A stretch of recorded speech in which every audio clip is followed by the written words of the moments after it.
Hello everyone.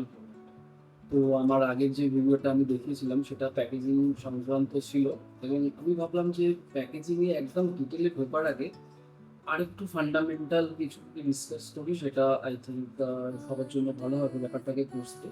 তো সেটা বলার জন্য আজকে আমি একটা জিনিস আপনাদের দেখাবো। দেখো রেগুলার যে প্যাকেজিং আছে আমরা সবাই দেখেছি। রেগুলার দেখবে এটা ব্লুতে আছে, এছাড়াও অরেঞ্জ আর অন্যান্য কালারও পাওয়া যায়। সিমিলারলি আমরা যদি দেখি ডেটলের যে প্যাকেজিংটা থাকে সেটা গ্রিন কালারের হয়। স্যাভলন অরেঞ্জিশ কালার মিক্স করে।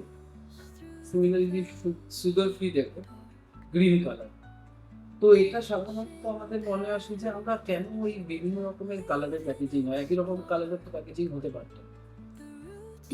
তো প্যাকেজিং এর যে থিওরিটা আছে সেটা সম্বন্ধে জানা দরকার তার আগে যে ফান্ডামেন্টালটাকে বলি, পরে ডিটেলে আলোচনা করা যেতে পারে। ফান্ডামেন্টালটা হচ্ছে যে যখন আমরা প্যাকেজিং কোনো কিছু ডিসাইড করি, প্যাকেজিং ডিসাইড করার আগে সবার প্রথম ব্র্যান্ড গাইডলাইনের উপর বেস করে প্যাকেজিংটা তৈরি হয়। যে ব্র্যান্ড, প্রত্যেকটা ব্র্যান্ডের আলাদা আলাদা গাইডলাইন আছে, আর গাইডলাইনের মধ্যে সব থেকে ইম্পর্টেন্ট পার্ট যেটা হচ্ছে কি কালার ইউজ হবে, কি ধরনের ফন্ট ইউজ হবে, এই ব্যাপারটা। তো এটা একটা ফান্ডামেন্টাল অ্যাসপেক্টস প্যাকেজিং এর থাকে। তার সাথে সাথে যেটা থাকে সেটা হচ্ছে যে পজিশনিং কি হবে একটা প্রোডাক্টের। আর যদি তুমি দেখো যে এই যে আমি এটা দেখালাম, আমাদের যে এনার্জি ড্রিঙ্ক, ক্যাফিন বেভারেজ, এই আমাদের রেড, তো রেডগুলোর মধ্যে যদি আমরা দেখি যে এখানে ব্লু কালার ইউজ হয়েছে এনার্জি ড্রিঙ্ক হিসাবে এবং ক্যাফিনেটেড লেখা আছে, আর এটার কোনো রকমের ফ্লেভার নেই। তোমরা বাজারে লক্ষ্য করে দেখবে যে রেডগুলোর কিছু ফ্লেভার ড্রিঙ্কসও আছে।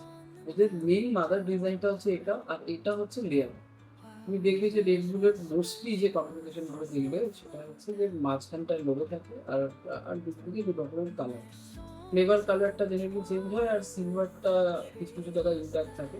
নেক্সটে যদি ওয়াটার বেনেডের হয় তার একটা আলাদা কালার, বা আদার কোনো যদি ভ্যারাইটি লঞ্চ করে তো আলাদা আলাদা কালার। তো কিছু গাইডলাইন্স ফলো থাকে, বাট মাঝখানে লোগোটা সবসময় থাকে। প্যাকেজিং একটা খুব ইম্পর্টেন্ট অ্যাসপেক্ট। সেকেন্ড যেটা অ্যাসপেক্ট, যে ডিজাইন যখন ফাইনাল হচ্ছে, ডিজাইন ফাইনাল হয়ে যাওয়ার পর এই ডিজাইনটাকে অ্যাপ্রুভালে পাঠানো।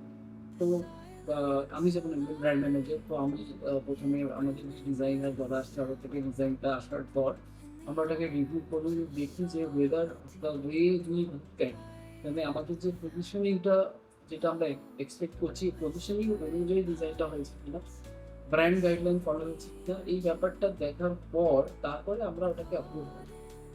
তো অ্যাপ্রুভাল হয়ে যাওয়ার পর আমরা এই যে অ্যাপ্রুভালটা যেটা হয় সেটা ডিজাইনের অ্যাপ্রুভাল হলো, এবং ডিজাইনের অ্যাপ্রুভালটাকে বলা হয় আর্ট ওয়ার্ক। এই আর্ট ওয়ার্কটা তারপরে আমরা পাঠিয়ে দিই হচ্ছে সিলিন্ডার মেকারের কাছে। তো প্যাকেজিংয়ের ক্ষেত্রে খুব ইম্পর্টেন্ট হচ্ছে যে সিলিন্ডার মেকার। এই সিলিন্ডারটা কি? সিলিন্ডারটা হচ্ছে একটা অ্যালুমিনিয়ামের একটা বস্তুর উপর এটাকে বলা হয় সিলিন্ডার। আমি আগে কোনো ছবি দেখাতে পারি, আমি দেখাবো। তো এই সিলিন্ডারের উপর বেসিক্যালি ডিজাইনটা ছাপা হয়, এবং যতগুলো কালার এই প্যাকেজিংয়ের উপরে আছে সেই কালার অনুযায়ী আলাদা আলাদা সিলিন্ডার তৈরি হয়। বলছে যদি 6টা কালার হবে 6 রকমের সিলিন্ডার হবে, 8টা কালার হবে 8 রকমের সিলিন্ডার হবে, 10টা হলে 10টা। তো সিলিন্ডার হয়ে যাওয়ার পর এই সিলিন্ডারটাকে তারপর পাঠানো হয় প্যাকেজিং ভেন্ডারের কাছে, যেখানে প্যাকেজিং ভেন্ডাররা এটাকে সিলিন্ডারটাকে নিয়ে প্রিন্টারে সেট হয়, এবং কালার অনুযায়ী আলাদা আলাদা যে কম্পার্টমেন্ট থাকে সেখানে সিলিন্ডারগুলো লাগানো হয়, এবং তারপরে প্রিন্টিং চালু হয়। তো এটা হচ্ছে ওভারঅল একটা ফান্ডামেন্টাল দিক যে কোনো আমরা প্যাকেজিং মেটেরিয়াল বানানোর আগে। তো আশা করি এই ভিডিওটা তোমাদের একটা ইনফরমেটিভ হয়েছে। Thank you.